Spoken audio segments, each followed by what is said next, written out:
Here's a video on how to clip your dog's feet. As you can see, Ginger's feet are really long, so are her nails. So I'll do another video of doing nails, but here we go. So I start down the top of the foot, and Ginger does not like getting her front feet clipped. So, and you can kind of carve a bit to get the hair out, because her hair is really matted. Ginger lives in a guardian home. Came here to have puppies, and I expect my girls to be groomed before they get here, but this needs to get done. Plus, I don't want my mama dogs bringing dirt and water and everything into the puppy box. I have the girls on a rubber or foam mats here to make it comfortable, and I have them on their backs. And I can see better what I'm doing, and it's a little bit more comfortable for them. So I just kind of expose the paw by taking away the hair. And obviously they have hair going in between their toes. So I take my thumb and separate the toes like this and come down in between the toes. This is a number 10 guide blade that is on my puppy supplies page, and the Oyster clippers that I have on my puppy supplies page also. There's links that take you to Amazon so you can find them easily. So as you can see, I've exposed her paw, and now I separate her toes and come down the inside of one toe. And if I kind of carve a little bit because of the mats, hopefully your dog isn't matted, like this. And then down the inside of the other toe. And then I separate the toes again. And I'm just being gentle, because obviously this is a sensitive area for them. Pull some of the loose hair away, see where the hair is coming from. Maybe hold on to the hair a bit as you go down with the clipper blade. So you can see now we've got a couple toes that are exposed. It's okay, you're okay. And just be calm and patient with your dog. Come down the other side of the paw. There's a toe, expose the toe. And now the underside of the foot obviously has a lot of hair. Technically what I'm doing is I'm taking the clipper blades and kind of carving off the hair. This is really matted, so I'm going to carve. Should I go both directions? Should I go towards the toes and then towards the pads? And then I take my fingers and kind of separate. No, it's okay. You're okay. Maybe her on her back a little bit more. You're okay. You're doing good. And here, I'm just kind of holding her legs flat. On the outside of the leg, the paw, there's no dew claw.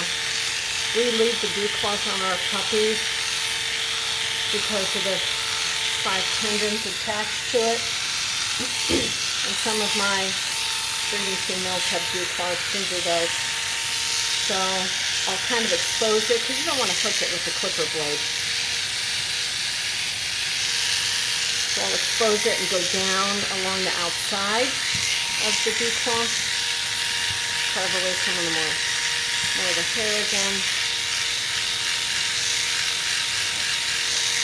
I will shave the paws of my doodles, especially in the winter and the spring when it's snowy or muddy outside. With having as many dogs as we have living in the house, it helps to keep the amount of dirt and grass and mud brought into the house.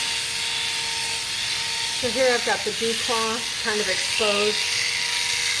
come along the back of the paw, or the front of the paw, I guess. Just declaw. And then I can feel the long hair, hold on to the long hair, and run the clipper over it. Now I can go to the pad or the underside of the paw. And just kind of, you see where the hair's sticking down?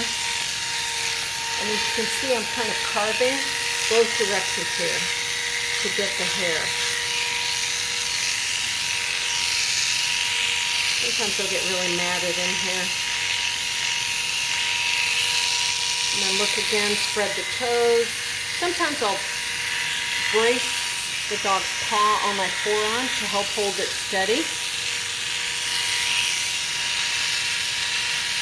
But sometimes the front paws especially are tender and delicate and sensitive, so they'll maybe jerk around a bit. So if I steady it on my forearm, I can control the clippers a little bit better. I'm sorry for my ratty clothes. I don't wear clothes that the hair will get embedded in. And then you come right here along the side. You can see there's a good bit of hair. So I kind of carve that out also. And then I look and see where hair might be long around the toenails. Hold on to it, clip it. And let me quick show you how to do nails. These I don't like the bypass ones. You can't control them. The plier type are much better. So I look at the nail and see where it starts to curve under. So right about in here is where I'm going to clip. If you quick them, you want to use styptic pads. I might have them over next door because I'm doing puppies. But as you can see, I take the tip off, and the nail is kind of hollow underneath. So I come at it from both directions and take that sharp point off. And now I don't even have to file it. It's nice and rounded. So you can see here, I'll clip this right about here. And then it's like I'm also carving the nail almost. So I'm taking those sharp points off. And then I just kind of feel with my hand, do I have a sharp point? Carve that off. And just for the interest of saving time, I'll jump to the dew claw now. And when I'm doing nails, if I see a little extra hair, I'll go back with my clippers. See right here, I've got some extra hair, so I'll just clip that off. The dew claw, same thing. Look to see where it curves down. I tend to try to be a little conservative with it because obviously quicking your dog isn't fun for them and then makes them a little wary the next time you go to trim their nails, and we want this to be a positive experience. So, okay, well, that's all for now. I hope you learned a lot.